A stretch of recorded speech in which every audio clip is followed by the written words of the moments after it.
Hey guys, my name is Mamad Hasho and welcome to this video tutorial where we'll be learning how to integrate third-party APIs in your Bubble.is application. So let me make this really clear for all of those guys who are using Bubble.is for the first time, or if you're hearing this for the first time. I have actually got a Bubble.is beginner's course on Skillshare.com. If you don't know the website, it's Skillshare.com. I've actually put up a course for all those guys who are starting off with Bubble.is for the first time. So be sure to go check that out and then come back here, because I'm gonna assume you guys have a lot of you have at least a basic understanding of Bubble, and then we're gonna proceed with this. So essentially, in all the other tutorials, we were using data coming from our own database. Now in this case, we'll be using data coming from other databases or other sources, and then we'll be using this in our application and probably building on top of the data. Probably we're going to add our own functionality, probably a voting system, probably a curation system, whatever it is. Now, in this case, in this video, in this particular project that we will be building using in this video, is basically just a news client. That in this case, I'll be creating a news client that fetches news from a third-party news provider, i.e., The Guardian, and I will be displaying it on my application. As simple as that. But you can, if you have understanding of Bubble.is, you can actually build upon this functionality. Every other thing, we've almost discussed this in the other videos, okay? But in this video, my primary agenda is to help you guys how to bring those data into your application. Though that's my agenda today, so let me make that really clear and then proceed. Okay, so before I talk about the other APIs that will be about the APIs, let me talk to you guys about what I did before I started off this video in order to save time. So basically what you can do is you can just go ahead and create a new application. It's free to begin with, so yeah, so go create a new application, or in my case I just took an existing application and created a new page here, an application that I don't use for any reason. I just took an example. I just took a test web application, and then I just created a new page because this project is just to illustrate and teach you guys. So yeah, so what I did is I created a new page here. I added an off-white background just to give a contrast between the section that shows news and the static part. So I just did that for a little bit of aesthetics, and then I just added a heading here called news, a button here called refresh. You can simply just select this and drag. Just draw those elements, and then I added a repeating group, and I have not selected any type of content. For those of you guys were wondering, I'm going to do that after this point. So I just added a text called headline, which is whatever the news is, and then a link to actually read the full story on the official page. So I don't know if I mentioned this already. For this tutorial, I'm going to use The Guardian. Now after you understand this concept, you can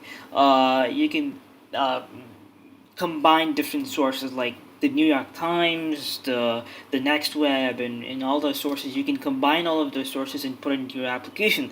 But that's going to be building upon this concept. Now, yeah. So some of APIs are difficult to implement, some are easy to implement, and stuff like that. But in this video, I'll be primarily using public APIs. However, I will be giving you some hints on how to use other kind of complex APIs, okay? Something that involves authentication, OAuth, and stuff like that. I'll just give you guys some hints.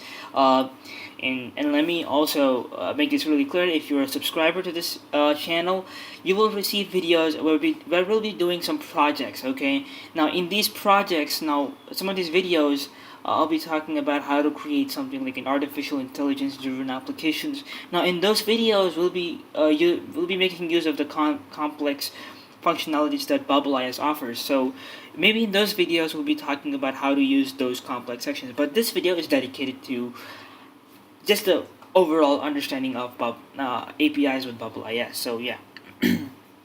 So I just added a sample texture. That's basically all I did. Now, basically no workflows whatsoever. Nothing to do with the data, just the front end. That's all I did. Okay. Let me come back to the GitHub here, and I just want to keep this link here on the description. Leave this link in the description for you. Now, like I said, I'm just gonna leave. These are just the links of some of the most popular public APIs that you can probably use in your application. Now, some of these are complicated to implement. Some of these are easy to implement, and this is where I got to know the Guardian. And the Guardian is actually not so difficult to implement. It's it's basically a perfect example to begin with. And for those of you guys who are building some applications other than a news client, just don't worry. Please follow along. Try to create something that I'm already doing here. Once you understand this concept, you can go ahead and build upon this concept really well. So you just need to have the understanding of this concept. Okay, so it's really important. So just do one thing before I before we get into the bubble is you have to go to this link here. I'll leave the link to this page in the description. Go click on get started, and then you'll come back to this page. Now you do have a free plan and a commercial plan. Um, for Guardian. Now, again, let me make this really clear. This depends on your API provider. Some of these APIs are free. Some of these API providers are paid. It depends really on what kind of API provider you're going to. It depends on the use case, actually. So let me go ahead and click on the register developer key. I'm not going to do this actually here, and I'm not going to click on the register key because I've already done it. What you have to do is you have to click on the you have to enter the name, your email address, which is really important, and because that's where your API key is going to be given, all your details are going to be given to. So make sure your email address is correct and you have access to it, and of course, and the reason for the API, what are you going to use your API for? Now, this is again specific to the Guardian. Some of these require more information, like your address. Some of these require to pay and stuff. It depends on your use case. But for the Guardian, this is all you need to do. Click on register, and it will give you two pieces of information emailed. And that is one is your URL, which is basically the header. Okay, this is the thing that you'll get, and you'll also get something called an API key. Now you can see here that this is the URL. If you actually copy this and if you paste it over here on the web browser, you could see it returns like a JSON, like full of text. You could see some data. You could see some the head of the header of the news, and you can see those. You can see the links to the articles and stuff like that. So, yeah, all of these are just simple text, but we're gonna fetch these elements and then put it properly into our Bubble.is application. So how do you do that? Just simply copy this URL, okay, that they give you. You don't have to remember. You don't have to keep this API key separately, but I'll tell you guys what in a second. Okay. Let me go now. This is all you need, okay? This API key. So let me go to the paper line now. I'm sorry, the Bubble.is application. And let me go down to the plugins. You will need to add a plugin here called API connector, which I have already added. Just type in API, and there's connector, okay? Now, also, there are a lot of APIs that the Bubble plugin section already has. So Zapier is also another thing that is worth exploring if you are into Bubble.is. So if you have the time, go check that Zapier out. It's a different thing. It's a more sophisticated thing than just APIs. It's a lot easier to use as well, Zapier, but it's paid. So I just wanted to make sure you know about that. But yeah, anyways, just go ahead and add API connector, and this is what you get on the plugin section. You want to click on add another API. Now this, and then you want to make sure it's expand. Okay, you make sure you do that. Only then will you be able to edit it. Okay, now you wanna name this is the Guardian. This thing is only important for you to refer. I mean, this thing is not so important in technicalities, but this thing is important when it comes to I mean, the API, the name of the API is what is referred in the repeating group. So you have to remember those names, right? So for that reason, you have this API. So the next thing you want to do is, now APIs can have, like I said, multiple functionalities. Okay, not every API, like I said, is just responsible for giving you data. Okay, the Guardian is a place where they give you news. Okay, now in this place you don't really have anything to do with. They don't take anything from the user. They only give you data. Okay, so basically, oh yeah, of course they might accept input from the readers, but that is from the contact page, from the official page. But they don't offer that functionality. Now, most journalists do not offer their functionality on their APIs to take input. Anyways, in this case, we only are getting data from the third-party provider. But say something like IBM Watson, they actually get the data. Okay, I'm sorry. They in your application you can actually take the image that from your user and then give it to IBM Watson, who is the API provider here, and they will actually do the intelligence and give you the data. And the data is basically who the person is. Like his name is Samuel. So that data you can use that data to say, okay, IBM Watson told me the image that you send me is Samuel. So yeah, you got Samuel. But the user doesn't even have an idea that the facial recognition is happening on the side of IBM Watson and not on their own engine. So yeah, so that's how it works. So basically, get is the kind of operation that is used to get data from the third-party provider. And the next thing is the post, which is these are the two most popular methods. But however, it's not popular. But you have other operations as well. Now, post is where you'll be giving the data to the provider. So in this case, I'll just call this as getting news, or I just call this getting news. And then, okay, if you want to do anything with this data, not necessarily, like, for example, you want to store the news in your database, you have to use action, okay? Now, I'm just gonna view the data, okay? You can choose action if you want to. It's always advisable. You can do it. Actually, if you're planning to do something on long term, I would recommend you guys to do action. If you're doing this only, if you're just following along this tutorial, try to go with data for now. You can actually delete this API and then add it back again next time. So what you have to do is on the what do you call this section here, the value of from where you're gonna get the input, the data, you're gonna type in this URL that you get. Okay, something that you can see here is called authentication. I want to bring this to your attention here. So what I want to make sure is, what I want to help you understand is that now, in the Guardian's case, it's pretty much just news. So you don't really have a lot to do with specific user. So it does. You don't really have to log in to see the news, right? So in some cases, like the Facebook or Google Drive or some other providers, they will require the developer to log in or enter some private credentials in order to use their APIs. Now, those things may require something called OAuth, and OAuth2 is basically just a version, okay?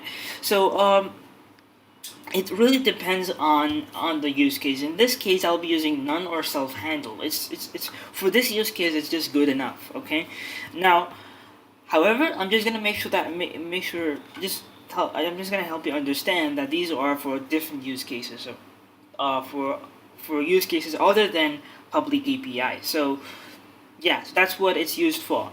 Now, like I said, the list here is all public API. So you can actually make this work with just none or self-handled. Okay, so what you need to do is, it's really a bad idea to enter your API key in the URL itself. Okay, sometimes it's actually not secure. So what I advise users to do is, you can see the question mark, right? Okay. Now, right after that, you can see something called API key. And whenever you see something called is equal to in between two values, that is basically something called a parameter, or something that is specific to you or your application or your user. So I'm just gonna take this API key is what is this value is only for me, okay? And guys, for those of you watching this video and you're thinking you can even copy my API key, please don't. Just don't be ridiculous. It's free. Go generate your own. It's just follow along the procedure. Otherwise, if you're just gonna copy everything I say, you're not gonna get any value out of this video. Okay. So what you want to do is, you want to go down to add a parameter, and on the key, whatever is the key here, I just call it API key. And what is the value of this? The value of this is this API key. Okay, I'm just gonna copy that. And sometimes the API key will be given in other third-party providers. They'll give you the API key separately. So this is where you need to add the parameters. Now, I'm gonna remove these things from the header because I don't need those anymore. And okay, yeah. So something you wanna remember here. So parameters are not necessarily just API keys. Now sometimes you can have some restrictions, like for example, I don't want to get all the data from the Guardian. I just want the latest 5 news. You can actually add that value if the API provider gives you that option from the API documentation. Now, if you want to know what kind of authentication or what are the parameters that are available, every API has something called an API documentation. Now, you don't really have to understand the syntax of every individual APIs because we're using Bubble.is instead of PHP or HTML or CSS or Java or JavaScript. We're using Bubble.is. You don't have to understand the syntax, but you have to understand what your API provides for you. If you're doing something seriously with your API, if your business leverages on this API very seriously. So in my case, I am only going to do that, and I'm going to click on something called initialize call. And if you don't get something like this, okay, it's going to return a lot of values, okay. So this is all the values I got, okay. You can ignore some of these values. You can just ignore some of them, but just to make things quicker and shorter, I'm just gonna import all of this and click on save here. Okay, basically, because I want to see if the data is working or not, I just click on initialize call. So I know now that the API is working fine. Now I can go ahead and plug in those values onto my front end. So let's begin. Okay, on the repeating group, and the type of the content, I'm gonna go click on type of content as I'm just getting news. Is that the thing? Okay, getting news. I guess that's the thing. Data source, get data from external API, and that is going to be the Guardian. Okay, okay. On the data source, okay, what we're gonna do is we're going to get the response. Oh, it says me something here. The repeating group type of the content is getting new. You want to change that to response. Oh, this one here. Okay. If you just select that, automatically corrects everything for you. Now, on the heading, I want to use the current cells repeating groups. What is that name? That's the web title. That's basically the headline of the news. Okay. Now you can have the categories of the news coming up. That's the different things that your API provides for you. So in this case, I'll have the okay, why did I say current cell? Because basically, as you can see here on it just gives you values with commas and commas and commas. You can also have a simple text element and test it if it works. It will work fine. But the reason is I'm going to be displaying the news individually in each cell, so that way it looks a lot presentable, right? So yeah. So one other thing is section name. I presume is going to be the category of the news. Let's hope that is. So let's go ahead and check that out and see what that says. So I'm gonna present that, and then on the read full story, I'm gonna click on start edit workflow, and in this case, it's not a simple static data. So I'm gonna be redirecting him to the Guardian's website. So destination should be current cells URL. It's gonna be returning the URL. So apologies for the background noise. So let me go ahead and preview this for now and show you guys.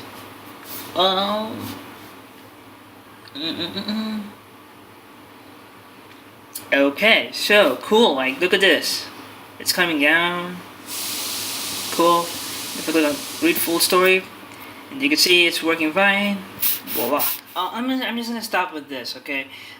You can also probably use these news for reasons like you can rank newses or something like that. You can build news that people can vote, and according to that you can sort the newses, or you can create a new algorithm that curates content whatever you want. That's all up to you guys. But these are the data that's coming from a third-party API. So that's about it. How to use third-party APIs in your Bubble.is application. I want to apologize for the background noise that happened in the middle of this video, and I'll be making more kinds of. I'll be making a lot of videos with Bubble.is, where I'll be creating projects. Okay, instead of, because this video is only dedicated to help you understand public APIs, so how to integrate public APIs. But in the upcoming videos, we'll be doing some projects like how to create an artificial intelligence-driven application. So in that, when you go to those project videos, you'll understand how to use this technology in real life projects and real life scenarios. So that way you'll get more familiar with Bubble.is. So I hope you guys, if you like those kinds of content, please be sure to stay subscribed to this channel. Comment if you have any questions. Visit my website at hasho.in, and I shall see you guys in another video very soon.